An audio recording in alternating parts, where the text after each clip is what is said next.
galera, como é que vocês estão? Estão acompanhando direitinho? Tá sendo proveitoso? Eu espero que sim.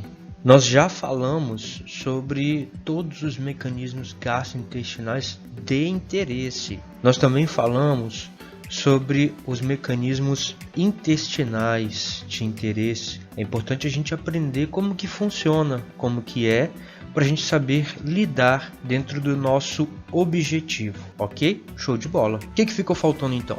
Bom, eu sei que você estava esperando a gente já entrar no assunto de como melhorar tudo, o nosso estômago e o nosso intestino. Mas existe este tema que ele é importantíssimo. Eu tenho estado em contato com o público, tenho visto que essa situação, tanto de gases quanto de constipação, tem crescido e se tornado muito recorrente.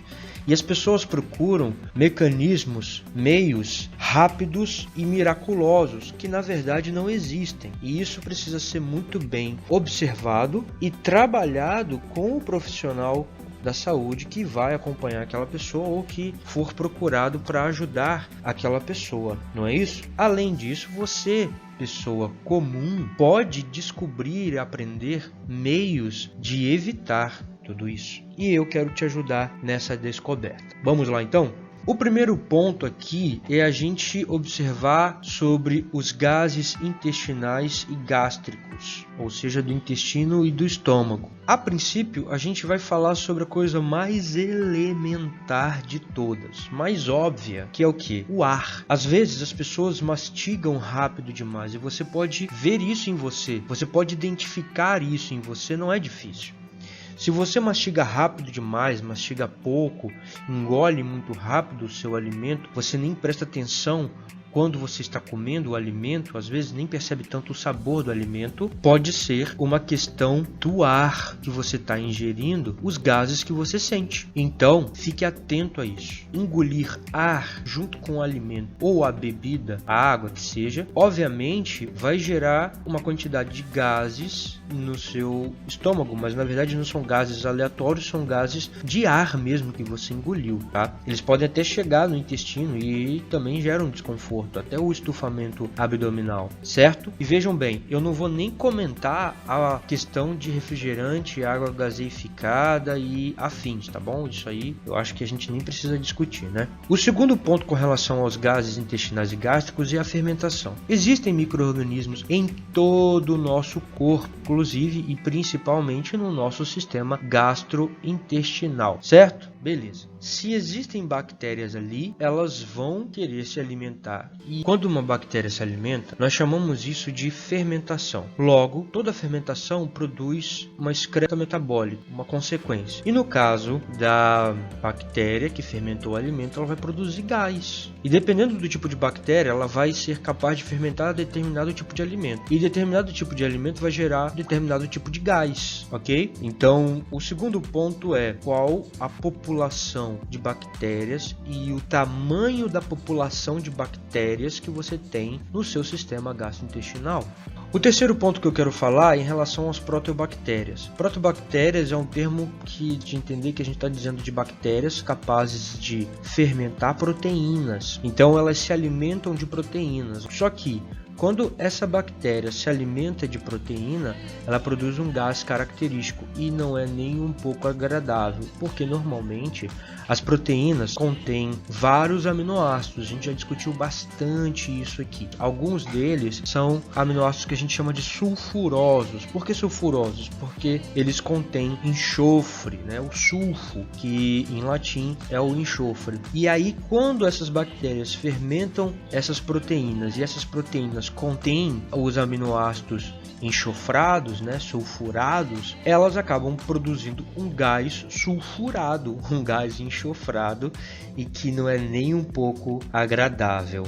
um outro ponto muito importante, que é quando a pessoa ela não produz uma quantidade adequada ou não ativa uma quantidade adequada de enzimas digestivas. Então ela deixa o alimento ali à mercê do micro-organismo para que ele possa então digerir, fermentar aquele alimento pela a deficiência de enzimas ativas daquele indivíduo. A gente já até comentou um pouco sobre isso. E por fim, a constipação. Às vezes a pessoa ela é constipada e isso gera gases. Por quê?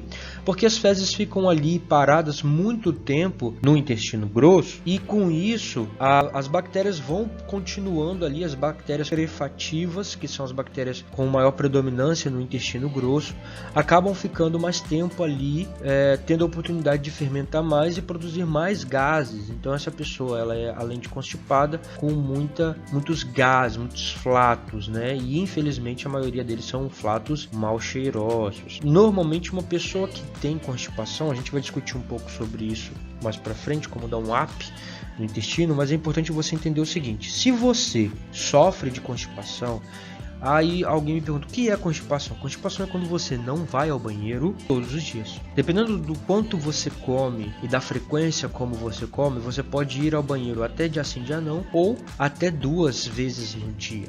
Isso varia.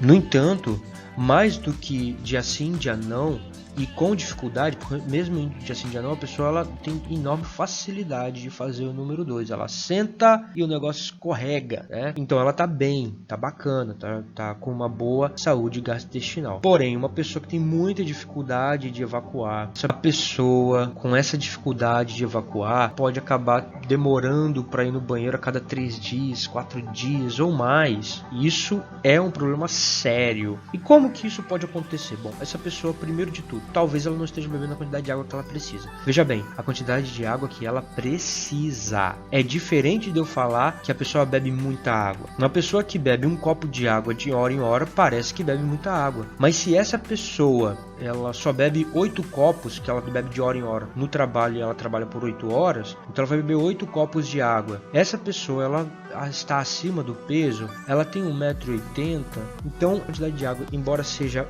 grande, não é o suficiente para ela, para o volume corporal dela. Entenda que não é 2 litros de água por dia que vai suprir as necessidades do organismo de um indivíduo. Se um adolescente de 15 anos que pesa 63 quilos precisa de 2 litros de água por dia, um adulto de 30 anos que pesa 90 quilos não pode precisar de 2 litros de água por dia. Não é difícil de entender isso. Eu vou colocar aqui na descrição do vídeo o que você faz, qual é a conta que você faz para identificar a sua quantidade de água ideal. Mas é isso, primeiro ponto, beba água. As pessoas não bebem mais água, as pessoas não gostam de beber água porque não tem gosto, isso e aquilo.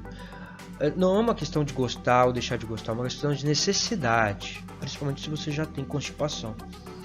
A outra coisa é a ingestão de fibras. A alimentação do brasileiro hoje está extremamente pobre em fibras. Isso é triste. É triste porque a gente tem uma variedade de alimentos naturais riquíssimos, maravilhosos, e a gente fica limitado aos produtos industrializados que são pobríssimos, paupérrimos. Não faz o menor sentido.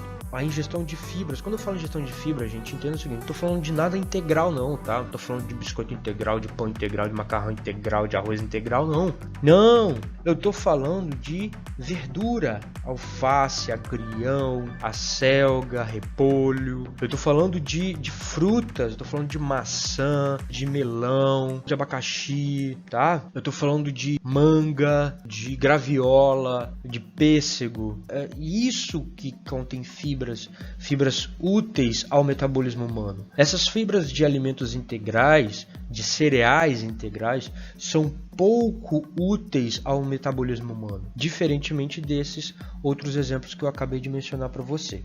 Ok? E por fim, em relação a gente tá pensando aqui sobre constipação, né? Os probióticos. Entenda que as bactérias que estão presentes no nosso organismo também podem liberar substâncias que alteram o funcionamento das nossas células intestinais. Por isso, é importante que eu mantenha sempre bactérias boas, lactobacilos.